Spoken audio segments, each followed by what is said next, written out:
जय हिंद साथियों, आज हम सरकार की शिक्षा नीति पर बात करेंगे। सरकार की शिक्षा नीति इतनी अच्छी है कि इनके स्कूल पानी में बह रहे हैं बिहार के अंदर। इनकी शिक्षा नीति का कोई पता नहीं है। इन्होंने शिक्षा नीति सिर्फ कागजों में लेकर आए हैं। अरे उसी शिक्षा नीति को जो काफ़ी सालों से चल रही है, उसमें आप अच्छे स्कूल देते तो हम मानते कि आप शिक्षा नीति में बदलाव करने जा रहे हैं, ना कि कागजों के ऊपर। अतः मेरी इस वीडियो को ज़्यादा से ज़्यादा सब्सक्राइब कीजिए, बेल आइकॉन दबाइए और अच्छी लगे वीडियो तो लाइक, शेयर और इसको कमेंट कीजिए। साथियों, ये सरकार शिक्षा नीति लेकर आई है। शिक्षा नीति क्या कागजों पर होती है? इनके मंत्री पढ़े लिखे नहीं हैं। हमारी शिक्षा मंत्री जो मानव संसाधन मंत्री रही स्मृति ईरानी, उनकी डिग्री का कोई पता नहीं है। इनसे सवाल पूछो तो ये हमें देशद्रोही बताने पर उतर जाते हैं।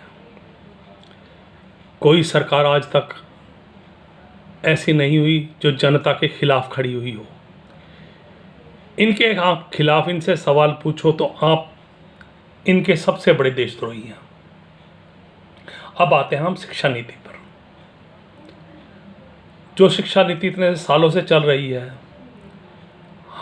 हमें पता है कि उसमें बहुत सी खामियां हैं, लेकिन वो खामियां पूरी करने से पहले कागजों पे शिक्षा नीति बदलने का जोर नहीं दिया जाता। उससे पहले अच्छे स्कूल बनाए जाते, उनकी अच्छी बिल्डिंगें होती, अच्छी स्कूलों के अंदर टेक्नोलॉजी जो सिखाई जानी चाहिए बच्चों को वो होती, तो हम मानते हैं सरकार शिक्षा पर कुछ काम करने का विचार कर रही है।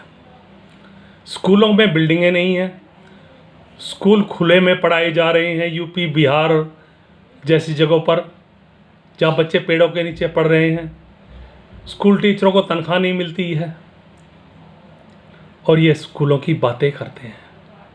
अब ये शिक्षा नीति पर आए हैं तो ये शिक्षा नीति को तहस नहस करने वाले हैं, ये समझ लीजिए।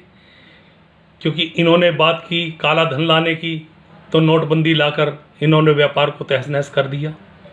इन्होंने बात अर्थव्यवस्था की तो अर्थव्यवस्था GST ला के अर्थव्यवस्था को तहस नहस कर दिया। अब इन्होंने शिक्षा नीति पर जोर दिया है। इसका मतलब यही है कि अब भारत की शिक्षा नीति को तहस नहस किया जाना है, क्योंकि इस सरकार को अनपढ़ गंवार चाहिए जो इनकी हाँ में हाँ मिला सके। जो इनसे सवाल करेगा वो देशद्रोही हो जाएगा। अगर शिक्षा नीति पर बात करनी थी तो दिल्ली सरकार को शिक्षा नीति पर क्यों रोका जाता है बार बार? क्यों उसके कामों में अड़ंगे लगाए जाते हैं? साथियों, अभी बंगाल, बिहार में चुनाव होने वाले हैं।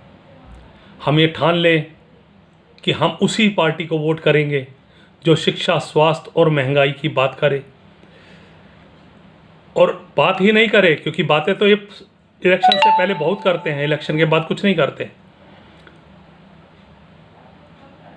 जो हमें शिक्षा, स्वास्थ्य, महंगाई, इन चीज़ों को काबू करे, हम उसी को वोट करेंगे। नहीं तो ये जो भी नेता आपके घर आए इन्हें भगा दीजिए, क्योंकि इन्होंने इलेक्शन जीतने के बाद में यही करना है जो आज तक हो रहा है। धन्यवाद साथियों, जय हिंद।